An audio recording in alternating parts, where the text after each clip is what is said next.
대구를 이렇게 먹으면 독이 됩니다. 500년 전 동의보감이 경고한 진실입니다. 여러분 혹시 기억하시나요? 겨울날 학교에서 돌아오면 부엌 문을 열기도 전에 코끝을 스치던 그 구수한 냄새. 어머니가 끓여주시던 뜨끈한 대구탕 한 그릇. 그때는 몰랐습니다. 그 한 그릇에 담긴 게 단순한 국물이 아니라 우리 몸을 지키려는 어머니의 마음이었다는 것을. 조상들이 수백 년 동안 겨울만 되면 찾았던 그 생선 대구. 오늘 제가 여러분께 들려드릴 이야기는 단순한 음식 이야기가 아닙니다. 우리가 잊고 살았던 겨울철 건강을 지키는 조상들의 지혜, 그리고 그 속에 숨겨진 깊은 사랑의 이야기입니다. 이 영상이 도움이 되셨다면 구독과 좋아요 버튼으로 응원해주세요. 여러분의 작은 관심이 더 좋은 건강 정보를 만드는 큰 힘이 됩니다. 자, 그럼 지금부터 함께 떠나보실까요? 우리 어머니들이 지켜온 겨울보약 대구 이야기 속으로. 500년 전 허준 선생이 동의보감에 이렇게 적어 놓으셨습니다. 대구 성질이 평하고 맛이 담백하여 오장을 편안하게 한다. 여러분, 이 짧은 문장 속에 얼마나 깊은 의미가 담겨 있는지 아십니까? 성질이 평하다는 것. 이것은 우리 몸에 부담을 주지 않는다는 뜻입니다. 너무 차갑지도 너무 뜨겁지도 않은 중용의 식재료. 그래서 어린아이부터 연로하신 어르신까지 누구나 안심하고 드실 수 있었던 겁니다. 특히 병을 앓고 난 후 몸이 허약해졌을 때 우리 어머니들은 왜 대구국을 끓여주셨을까요? 기력이 떨어진 가족을 위해 밤새 물을 썰고 대구를 손질하시던 그 마음. 조상들은 이미 알고 계셨습니다. 대구가 단순한 생선이 아니라 약해진 기혈을 보하고 생명력을 되살리는 귀한 약재라는 것을. 겨울 바다에서 잡아 올린 대구는 살이 단단하고 기름기가 적습니다. 이 담백함이야말로 대구가 가진 최고의 미덕입니다. 속이 더부룩하거나 소화가 잘 안 될 때도 대구만큼은 부담 없이 드실 수 있는 이유가 바로 여기에 있습니다. 회복기 환자분들, 수술 후 기력을 되찾으려는 분들. 우리 조상들이 그토록 대구를 귀하게 여긴 이유를 이제 아시겠습니까? 한 그릇의 국물 속에 담긴 건 단순한 영양분이 아닙니다. 온 가족의 건강을 지키려 했던 선조들의 지혜이자 사랑하는 사람을 회복시키려는 간절한 마음이었습니다. 여러분 혹시 궁금하지 않으셨나요? 왜 우리 어머니들은 대구를 끓일 때 꼭 물을 넣으셨을까요? 그냥 습관이었을까요? 아니면 그저 맛을 위해서였을까요? 아닙니다. 그 속에는 우리가 상상도 못한 깊은 이치가 숨어 있었습니다. 동의보감은 이렇게 기록합니다. 무는 담을 사귀고 소화를 돕는다. 특히 겨울철 기침과 가래로 고생하시는 분들 많으시죠? 목이 간질간질하고 밤에 기침 때문에 잠을 설치시는 분들. 우리 어머니들은 그걸 알고 계셨습니다. 새벽같이 일어나 시장에 가서 제일 싱싱한 무를 고르시고 정성껏 썰어 넣으신 그 무 한 조각 한 조각이 기침으로 힘들어하는 자식의 목을 편안하게 해줄 거라는 걸 말입니다. 단백질이 풍부한 대구와 만난 무는 소화를 도와 속을 편안하게 풀어줍니다. 특히 소화력이 약해진 중년 이후 기력은 보충하고 싶은데 소화가 걱정되시는 분들. 대구 무국 한 그릇이면 충분합니다. 겨울날 감기 기운이 있을 때, 속이 더부룩하고 입맛이 없을 때 우리 어머니들이 왜 대구무국을 끓여주셨는지 이제야 그 깊은 뜻을 알게 됩니다. 그리고 또 하나의 완벽한 조합이 있습니다. 바로 두부입니다. 동의보감에 따르면 두부는 열을 내리고 장을 윤택하게 만듭니다. 대구의 담백한 성질과 만나면 더욱 부드럽고 순한 보양식이 완성되는 것이죠. 특히 연세 드신 어르신들, 소화기가 약한 분들. 대구두부탕만큼 안심하고 드실 수 있는 보양식이 또 있을까요? 이것이 바로 우리 음식의 지혜입니다. 단순히 맛있게 먹는 것을 넘어서 서로의 성질을 보완하며 약이 되는 음식. 우리 조상들은 이미 수백 년 전부터 이런 깊은 이치를 깨닫고 계셨습니다.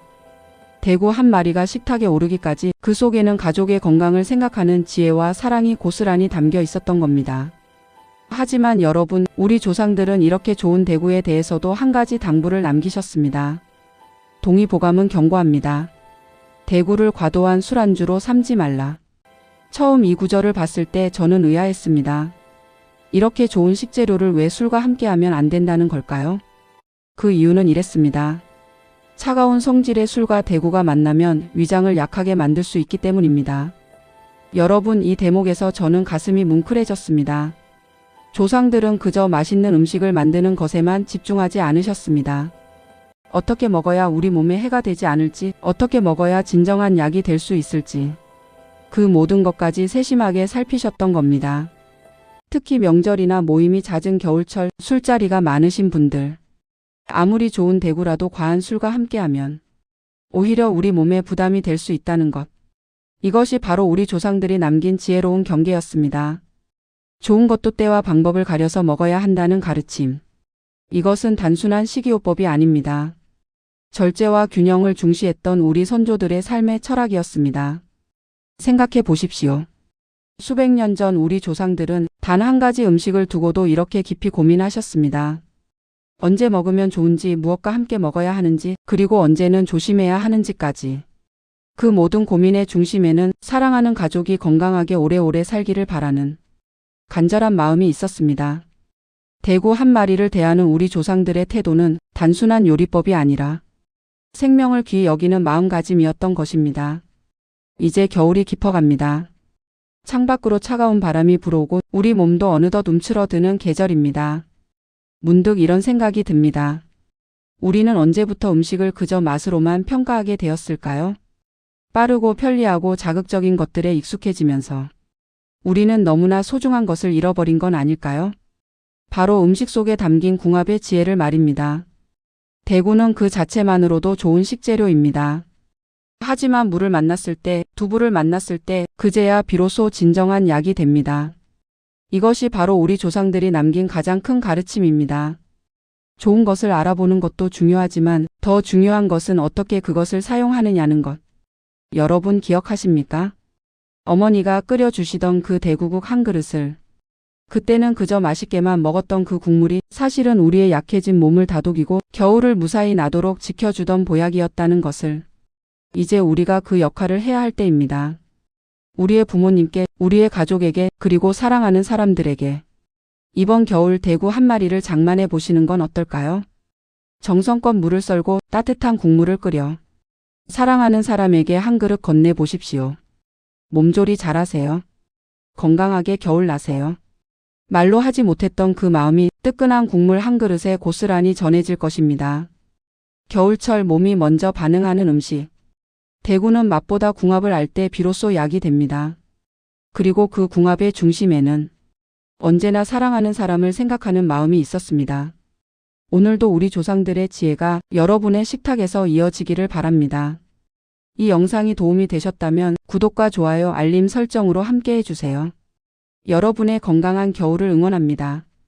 오늘 아침 시장에서 싱싱한 대구 한 마리를 사오셨나요? 그렇다면 이제부터 제가 알려드리는 이야기에 귀 기울여 주세요. 우리 어머니들은 대구 한 마리로 가족의 일주일 건강을 책임지셨습니다. 국으로, 찜으로, 조림으로. 버릴 것 하나 없이 정성껏 요리하시던 그 손길을 오늘 여러분께 고스란히 전해드리겠습니다. 첫 번째, 대구 무국 마이너스 새벽을 깨우는 생명수. 겨울 새벽 가장 먼저 부엌에서 들려오던 소리. 대구 무국이 끓는 소리였습니다. 재료. 대구 토막 낸 것 3-4조각. 무 13개. 다진 마늘 1큰술. 국간장 1큰술.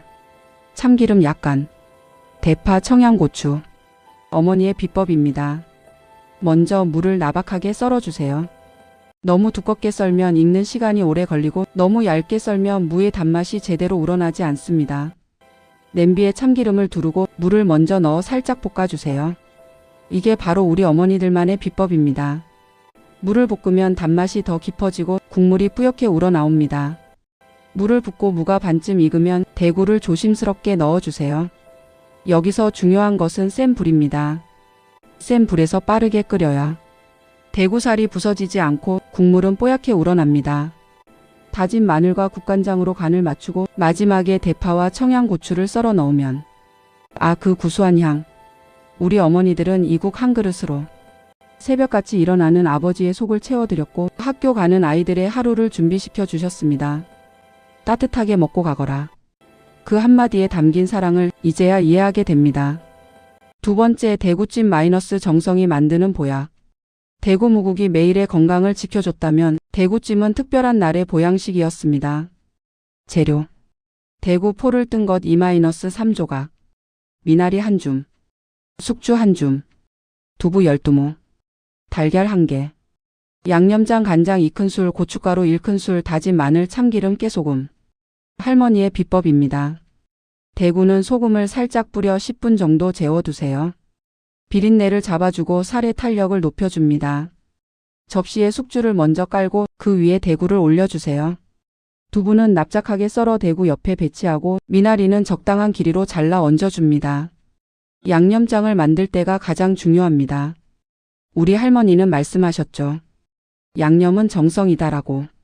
간장, 고춧가루, 다진 마늘, 참기름, 깨소금을 정성껏 섞어 대구 위에 골고루 발라주세요. 찜기에 넣고 센 불에서 10-12분.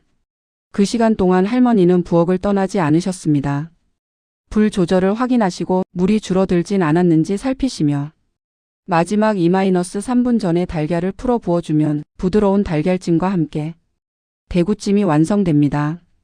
병을 앓고 난 후 수술을 하고 돌아온 날, 시험을 끝내고 지쳐 돌아온 날, 우리 할머니들은 이 대구찜 한 접시로 모든 걸 말씀하셨습니다. 고생했다. 이제 기운 차려라. 세 번째, 대구포 무조림 마이너스 겨울을 저장하는 지혜. 마지막으로 소개해드릴 레시피는 우리 조상들의 저장 지혜가 담긴 음식입니다. 재료: 대구포 말린 대구 2-3조각, 무 12개, 양념장 된장 1큰술, 고추장 1큰술, 고춧가루, 다진 마늘, 생강, 조청, 대파, 청양고추. 어르신의 비법입니다. 대구포는 하루 전날 밤에 물에 담가 불려주세요.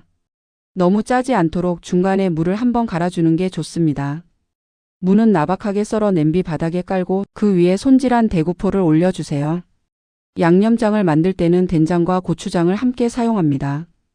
된장의 구수함과 고추장의 매콤함이 만나 대구포의 짠맛을 중화시켜줍니다. 여기에 조청을 한 숟가락 넣어주세요. 옛날 어르신들은 설탕 대신 조청을 쓰셨는데 조청의 은은한 단맛이 양념을 더욱 깊게 만들어줍니다. 약한 불에서 천천히 국물이 자작해질 때까지 30분, 어쩌면 40분. 우리 어머니들은 그 시간을 아까워하지 않으셨습니다. 왜냐하면 아셨기 때문입니다. 이렇게 정성껏 졸인 대구포 한 접시가 겨울 내내 가족의 밥도둑이 되어주고 밥맛 없는 날의 구원자가 되어준다는 것을. 뜨거운 밥 위에 대구포 무조림 한 점, 그리고 무 한 조각. 그것만으로도 한 끼가 든든합니다. 옛날 어르신들은 이것을 겨울을 저장하는 맛이라고 부르셨습니다. 여러분 보셨습니까? 대구무국으로 하루를 시작하고 대구찜으로 기력을 회복하고 대구포무조림으로 겨울을 저장하는 이 세 가지 레시피 속에는 우리 어머니들의 삶이 고스란히 담겨 있습니다. 새벽같이 일어나 국을 끓이시고 가족이 아플 때 정성껏 찜을 쪄내시고 긴 겨울을 대비해 조림을 만들어 두시던 그 모든 시간이 그저 음식을 만드는 시간이 아니었습니다. 사랑하는 가족이 건강하기를, 따뜻한 밥 한 끼 먹고 힘내기를, 그렇게 기도하며 손을 놀리시던 시간이었습니다. 이번 겨울 어머니께 배운 그 손맛을 여러분의 식탁에서 되살려 보시는 건 어떨까요? 대구 한 마리가 여러분 가족에게 건강과 사랑을 전해줄 것입니다. 겨울철 몸이 먼저 반응하는 음식. 대구는 맛보다 궁합을 알 때 비로소 약이 됩니다. 그리고 그 레시피의 중심에는 언제나 가족을 향한 사랑이 있었습니다. 오늘 알려드린 레시피가 도움이 되셨다면 구독과 좋아요, 알림 설정으로 함께 해주세요. 여러분의 건강한 겨울을 진심으로 응원합니다. 감사합니다.